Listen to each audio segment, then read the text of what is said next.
Merci beaucoup. Je m'appelle Claude Roy-Ganger. Je suis le directeur exécutif de Prosperity Maine. Je suis aussi conseiller à la cité de Westbrook. Le parcours d'être nommé ou encore élu comme conseiller à la mairie n'a pas été du tout facile. C'est un processus que tout le monde doit essayer d'apprendre, et surtout ceux qui ont besoin d'être élus pour servir le public. Je ne le fais pas pour gagner de l'argent, je le fais pour servir la communauté. Alors, la chose qui a été très difficile pour moi, c'est de comprendre où commencer, où est-ce que je pouvais aller après. C'est un processus qui n'est pas tellement compliqué, mais qui est quand même un peu difficile. Surtout que vous êtes noir dans un État où la majorité est blanc. Vous êtes avec l'ignorance de comprendre le système. Alors, il y avait beaucoup à apprendre. C'est pourquoi je peux dire que ça demande quand même la patience, ça demande des connaissances et d'apprendre et de connaître le processus. Alors, je suis très ravi que la communauté ait confiance en moi pour m'élire comme les représentants. Avant d'aller dans ce thème que vous avez été élu, quel est votre parcours là où vous êtes venu et qui pourrait être la motivation de se faire élire pour servir le peuple? Je dirais que le parcours est très long. Ça a commencé quand j'étais encore à la maison au Congo. Pour ceux qui vont nous suivre, je suis Munyamulenge, de nationalité congolaise. Je suis né et grandi en République démocratique du Congo. J'ai émergé aux côtés de mon papa qui était encore en vie.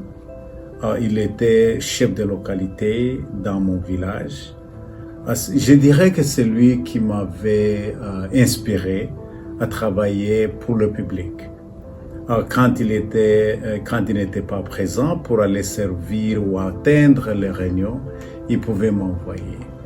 Alors, au groupement de Bijombo, c'est là que je pouvais atteindre des réunions. Et ça m'a appris quand même comment servir le peuple.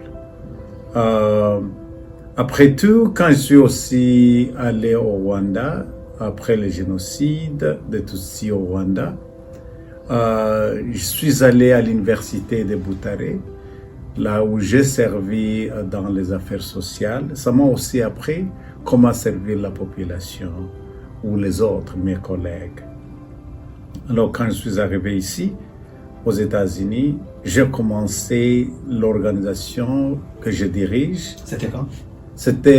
J'ai commencé cette organisation en 2007. Mais ça a été, l'idée a commencé en 2007, mais nous avons commencé l'organisation officiellement en 2008 et incorporé l'organisation en 2009. Alors, ça fait 16 ans que je dirige cette organisation. C'est une organisation qui donne des affaires sociales à des immigrants. Nous enseignons le financial literacy, comme on l'a dit.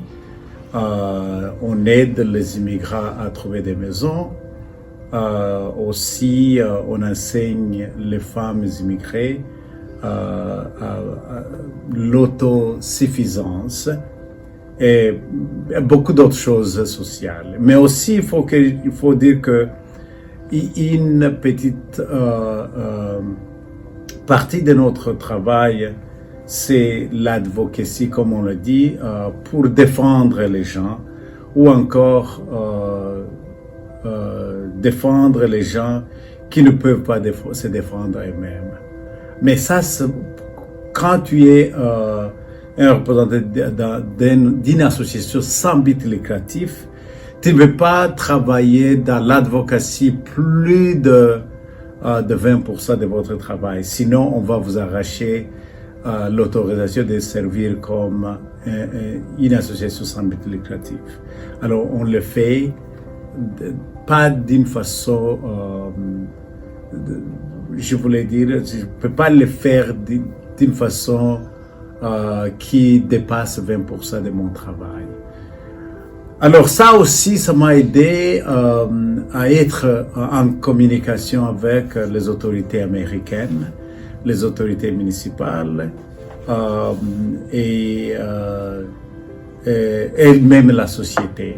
Alors ça a été aussi une motivation de m'engager dans le processus de servir le peuple. Alors, au niveau communal. Il faut que je précise. Voilà. Vous êtes immigrant, venu du Congo, de Grand Lac. Et quel est votre espoir de bien servir le peuple? Ça serait quand même trop dur de dire que moi, que la population doit avoir un grand espoir en moi. Mais de toute façon, comme vous le savez, tout immigrant qui arrive dans ce pays doivent apprendre comment s'intégrer dans la société là où ils sont. Alors, quand vous voyez les Juifs, quand vous voyez les Européens qui sont arrivés ici, les Anglais, les Chinois et les autres, pour qu'ils puissent s'intégrer facilement, ils doivent être intégrés dans les affaires de base, des histoires communales, des histoires d'école. Ils doivent servir dans le domaine différents qui engagent la société. Alors pour nous aussi, les immigrants, je peux dire que nous sommes la première génération des immigrants des Grands Lacs, même s'il y avait peut-être d'autres, mais je crois que nous sommes la première génération. Quand je suis arrivé ici aux États-Unis, ici précisément à Maine, il y avait une famille burundaise, il y avait une famille rwandaise, il y avait 3 familles congolaises. Alors, il n'y avait pas beaucoup d'autres immigrants de notre région, puisque tu as demandé spécifiquement de la région des Grands Lacs. Il n'y a pas d'autres. Alors, nous sommes la première génération de ces groupes-là. Alors, nous sommes en train d'essayer de s'intégrer politiquement, économiquement et aussi dans les affaires.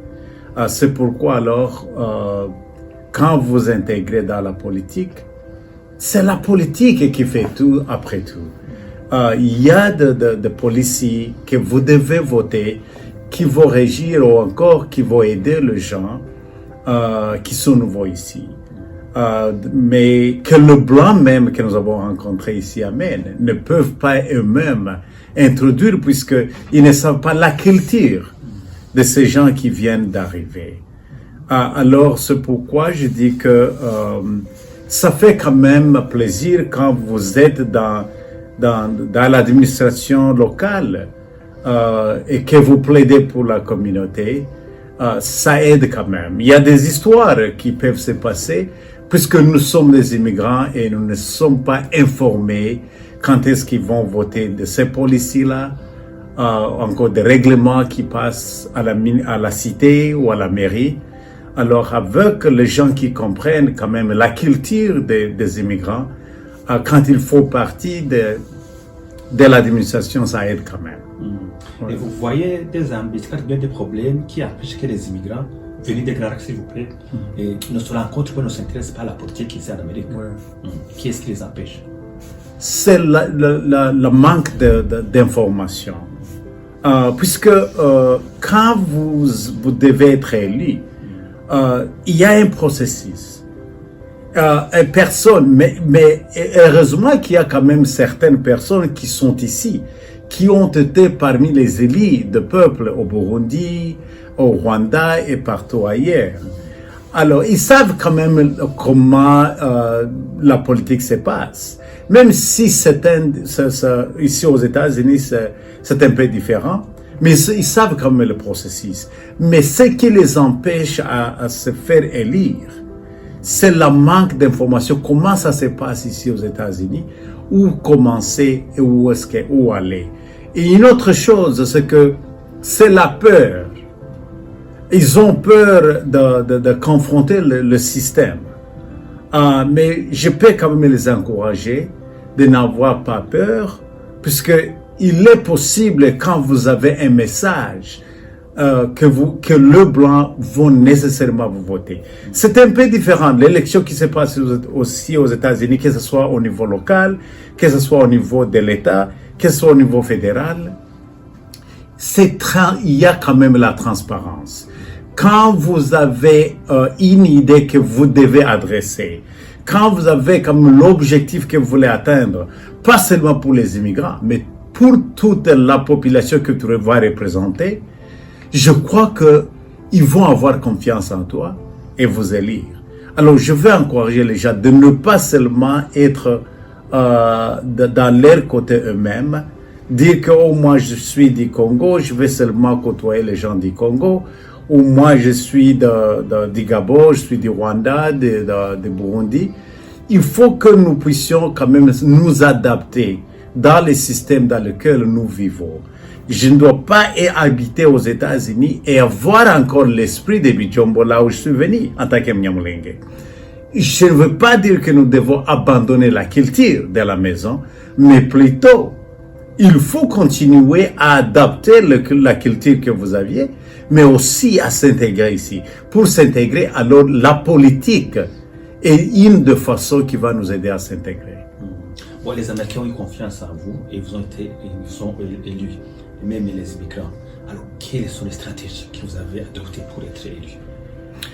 Les stratégies que j'ai adoptées, il y en a quelques-unes que je peux vous donner. La première chose, c'est d'être à côté des gens qui comprennent un mentor, comme on l'a dit, les gens qui comprennent le système. Je vais mentionner la première personne qui m'a intéressé quand même à entrer dans le système, c'était Payas Ali, qui est aussi un conseiller à la cité de Portland. Quand je suis allé le voir pour la première fois, quand il se faisait élire dans le conseil d'administration des écoles, je croyais qu'il faisait de la blague. Mais heureusement, il a été élu. Il voulait, la cité de Portland, dans le conseil des écoles, voulait seulement 3 candidats. Ils étaient à 6. J'étais choqué quand je le vis être élu. Alors, il a quitté non seulement l'école pour être élu aussi à la mairie de Portland, mais la fois passée aussi, l'année passée, il se faisait élire comme maire de la ville. Alors, j'ai trouvé que c'était quand même possible. Je vais dire que ça, c'est mon deuxième mandat. Ça fait déjà 5 ans que je suis élu à la cité de Portland, de Westbrook. Mon premier mandat, j'avais 2 autres concurrents. Heureusement, les gens ont eu confiance en moi, puisque les idées que j'avançais, d'aider les gens à construire des maisons, puisque ici, nous savons qu'il y a une carence de maisons, ici, surtout à Maine en général. Et aussi l'intégration des immigrants, et aussi l'éducation de nos enfants, puisqu'il y a des enfants qui viennent du pays, qui trouvent des difficultés à s'adapter. Alors il faudra que quelqu'un quand même approche des idées pour les intégrer facilement. Et d'autres idées que j'avais, je les ai avancées et les gens ont eu confiance en moi. Le premier mandat, j'ai été élu. Et curieusement, le deuxième mandat que j'ai commencé il y a de cela 2 ans, je n'avais même pas un concurrent. Alors, les gens quand même ont eu confiance en moi, et même les gens qui pouvaient encore briguer la position, savaient que j'avais quand même déjà une connaissance élargie au sein de la communauté, et je n'ai même pas eu un concurrent pour mon deuxième mandat. Et maintenant, je viens d'être élu comme conseiller président à la municipalité de Westbrook. Alors, pour encore aller en arrière, répondre à votre question, je me suis approché à des gens qui m'ont aidé, mais aussi, il y a des choses comme, si vous voulez, être élu, vous devez avancer des arguments, des idées, des objectifs que vous avez pour la cité, pour que les gens puissent vous élire. Deuxième chose, vous devez aussi avoir de l'argent. Il faut demander de l'argent, comme on le dit, fundraise, pour que vous puissiez avoir quelque chose, pour que quand vous allez créer des signes ou encore des signes, pour que voilà, alors il faut avoir de l'argent pour payer ça. Il faut aussi avoir des gens qui vont vous endorser, comme on le dit en anglais, c'est endorsement. C'est vraiment important quand vous faites une campagne et que personne ne vous connaît pas, surtout comme je l'ai dit ou encore je n'ai pas dit ça, quand vous êtes noir dans un état de blanc, ça demande beaucoup d'énergie, ça demande beaucoup de connaissances. Alors, ces gens qui sont déjà dans la politique, que ce soit au niveau local ou au niveau de l'État, quand même ils vous soutiennent, ça fait quand même plaisir pour les gens qui vont vous voter. Il faut avoir cet esprit aussi. Et d'autres choses qu'il faut avoir un site, puisque les gens vont aller. Ce que tu fais normalement, c'est te faire connaître au niveau de la population qui vont t'élire. Et il faut aussi essayer de toquer. C'est beaucoup de dehors. Il y a des gens qui ne veulent pas ouvrir pour toi. Il y a des gens qui vont ouvrir. Mais aussi il faut avoir des volontaires qui vont vous aider dans la campagne. Alors, c'est un processus que les gens doivent apprendre, mais c'est quand même un plaisir de servir la communauté. Et vous avez une idée du budget que votre campagne vous a pris? Au niveau local, ce n'est pas beaucoup d'argent. Tu peux peut-être avoir, peut-être que tu peux avoir $5,000. Mais au fur et à mesure, ça dépend des gens que tu as comme concurrents. Si tu as beaucoup de concurrents, alors ça demande beaucoup d'énergie et beaucoup de ressources. Mon deuxième mandat, je n'avais qu'une seule pancarte devant ma maison, puisque je n'ai pas de concurrents. Alors, même si tu es élu par une personne, tu vas passer. Alors, je n'avais même pas fait un effort pour essayer de chercher des ressources. Alors, un budget modeste de $5,000 pour le premier mandat était suffisant, mais il y a des maires de la ville qui quand même trouvent au moins 20 à 50 000, même plus, pour être élus. Ça dépend, mais au niveau de l'État ou encore au niveau fédéral, des gens doivent avoir des millions et des millions de dollars. Ouais. Et vous avez le programme dans le futur, vous faire élire au niveau de l'État, au niveau fédéral? Je ne peux pas dire non et je ne sais pas aussi. Cette année, c'est mon dernier mandat. Ce n'est pas au niveau local, il n'y a pas de limite. Je peux me faire élire aussi longtemps que je veux, aussi longtemps que la population continue à m'élire. Mais je ne sais pas si je vais encore me faire élire, ou encore que ce soit au niveau local ou encore au niveau de l'État. Je ne peux pas dire non, ou je ne peux pas aussi dire que je vais le faire. C'est quelque chose que je vais d'abord penser. Mm-hmm. Ouais. Et au niveau, vous êtes immigrant, vous êtes américain immigrant. Ouais. Et quel est l'apport, ou bien le modèle d'où nous venons, de là, par exemple, de votre participation dans le service de la population? Il y a vraiment une différence. J'ai déjà dit que lorsque vous vous faites élire, les gens qui vont vous élire ne dépendent pas de votre race ou encore de votre ethnicité ou de votre origine. Quand vous avancez des arguments et des idées convaincants, ils vont nécessairement vous élire. Contrairement de là que nous venons, il faut qu'il y ait des discours de haine ou encore de division. Et il faut être Hutu ou Tutsi, il faut être de la tribu Kasaïen ou encore ainsi de suite pour être élu dans votre circonscription. Ça ne se fait pas de cette façon ici. Quand vous avancez vos arguments, c'est un système qui est très bien fignolé. Je ne veux pas dire qu'il n'y a pas quand même des magouilles dans les élections de pays développés, mais quand même, à un minimum, il y a une élection qui s'est faite et il y a des résultats qui se font, tout le monde est élu, mais celui qui est élu va servir la société. Contrairement à notre pays, il y a des gens, mais je ne vais pas citer des pays, mais il y a des machines à voter qui se font dans des maisons. C'est une chose qui ne peut pas se faire ici aux États-Unis. Bien sûr, je ne peux pas dire qu'il ne peut pas y avoir des fraudes. Il peut y en avoir, mais d'une façon quand même maligne. Pas d'une façon publique. Là où nous voyons des machines à voter dans des maisons de personnes. Là où nous voyons des fraudes qui se font quand même en public. Et nous devons quand même étudier le système qui s'est fait dans des pays développés là où nous sommes et emporter cette histoire, ce genre d'histoire là où nous sommes venus dans le pays d'origine. Je crois que ça peut être un modèle. Nous avons déjà beaucoup d'immigrants qui sont ici à Maine, qui sont élus dans les mairies, au niveau même de l'État. Et nous avons une Somalienne qui s'est fait élire au niveau fédéral des gens de Minnesota. C'est un modèle quand même que nous devons apprendre. Et quand nous revenons chez nous au pays, nous devons instaurer un système qui est quand même un modèle et non pas un système frauduleux que nous voyons toujours. Ou encore, essayer d'éduquer nos leaders de pays d'origine qui ne doivent pas s'éterniser au pouvoir, changer de constitution puisque vous voulez encore vous faire élire. Il faut que vous soyez élus et quand la population vous fait encore confiance, que vous pouvez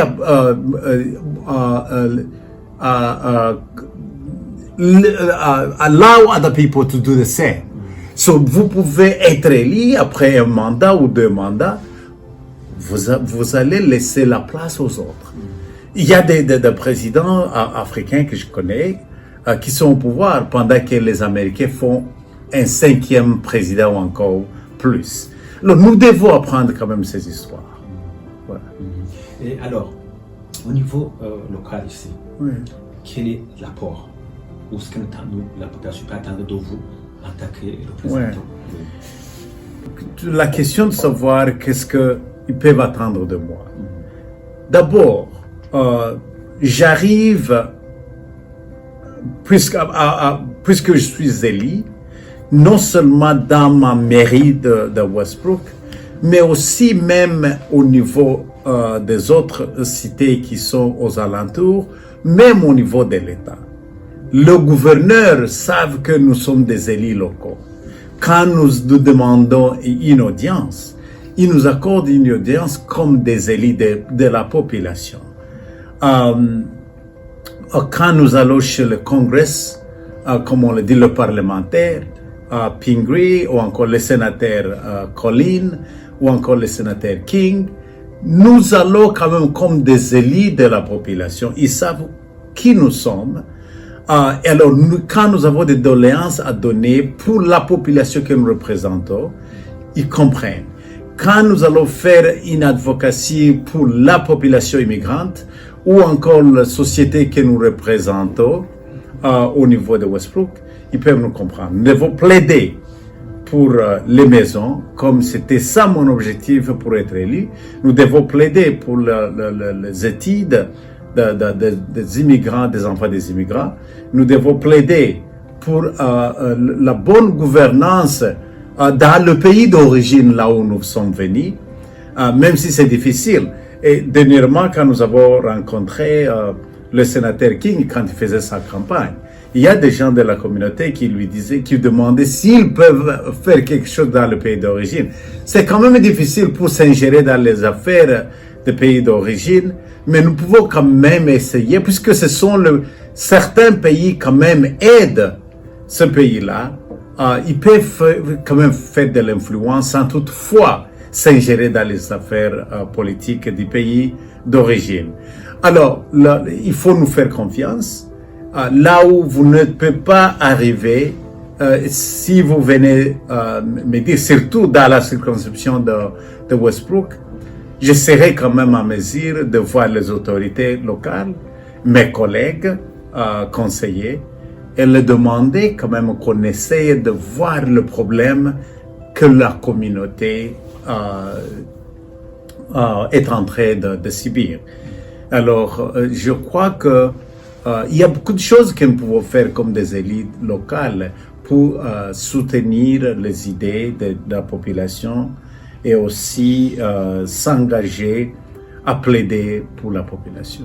Pas seulement, nous ne sommes pas des élites des émigrés, nous sommes aussi des émigrés, des élites de toute la cité qui nous a élus. Alors, Waban, qu'est-ce qui vous a compliqué ou qu'est-ce qui vous a été difficile dans votre parcours de C'est le système. Le système était très difficile, je ne savais pas où commencer, je ne savais pas qu'est-ce que je pouvais faire après, mais quand je me suis rapproché des gens qui étaient déjà dans le système, ils m'ont conduit, ils m'ont quand même montré le chemin. C'est ce qui est très important, c'est comprendre le système. Et aussi, être engagé soi-même, de prendre la décision de te faire élire. Parce que je savais que en tant que noir, dans la cité de Westbrook, il serait difficile, j'étais le premier noir, à être élu dans la mairie de Westbrook. Je savais que ça ne pouvait pas être facile. Mais je me suis engagé et j'ai trouvé qu'après tout, c'était possible. C'est pourquoi je veux demander même d'autres personnes qui veulent aussi se faire élire, de prendre le courage de le faire. Et c'est possible. Et aussi d'avoir quelqu'un qui peut vous guider, puisque moi j'ai été là, même quand je ne serais pas conseiller, j'ai quand même la connaissance. Et puis, je peux le guider, je peux même demander s'il s'agit de gens dans ma cité. Je connais quand même les gens qui peuvent vous aider dans le même parcours que je fais moi-même. Alors, Amjambo Africa est avec vous. Vous avez un message particulier pour Amjambo Africa? Bien sûr que oui. Le fondateur Georges est un collègue à moi depuis Boutaré. On a été ensemble. Quand nous sommes arrivés ici, il nous a rencontrés ici aux États-Unis. J'étais déjà ici. On s'est quand même entraidé. Il est aussi un membre fondateur avec moi et les autres de l'association de Mahoro, qui est une association de Banyamulenge. Alors, quitte aussi et vous autres qui sont ici pour faire cette interview, je suis vraiment très content que votre journal continue à faire des différences au niveau de l'état de Maine, même à l'extérieur. Je suis très ravi de voir que l'organisation continue à s'épanouir. Et j'espère que les bailleurs de fonds vont continuer à vous aider pour que vous puissiez acheminer l'information au niveau public. Je suis très content de voir le photographe. Ça fait vraiment longtemps que je le vis avec Amjambo Africa. On est très ravis avec votre organisation et on vous souhaite le bon travail.